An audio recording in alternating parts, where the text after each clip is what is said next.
Есім Оспанов Азамат Мазабайұлы. 1998 жылғы, жасым 26-да.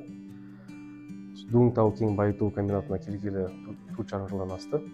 Бұл өндіріс саласына өз қалауыммен келдім. Және Жұбанов университетін горный дело мамандығын бітіріп, кейін бірнеше шигарный рабочий болып шахта строительный цехқа орналастым. Қазір маманда бұрғылау жару жұмыстарын менеджер болып жұмыс істеп жатырмын. Қазір біз Қазақстан тәуелсіздік 10 жылдық шахтасына түсіп келе жатырмыз. Горизонт плюс-минус сол, екінші ауысым.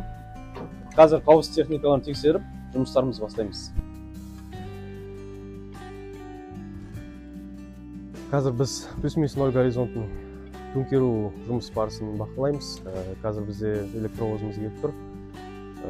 Бір құрамда 8 вагонетка болады. Шамамен 7 тонна бір вагонда. Соңғы жұмыс барысын бақылаймыз. Мынау бізде опрокид. Оған бізге электровозбен вагонеткалерді алып келеді.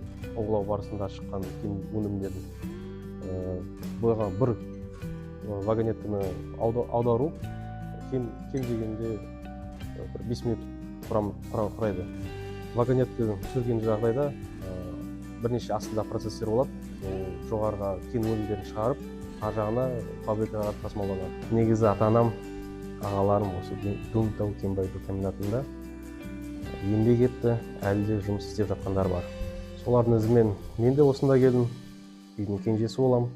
Бұл өндірісте талап өте жоғары, жауапкершілігі үлкен. Бірінші кезекте қауіпсіз техникаға мән береміз.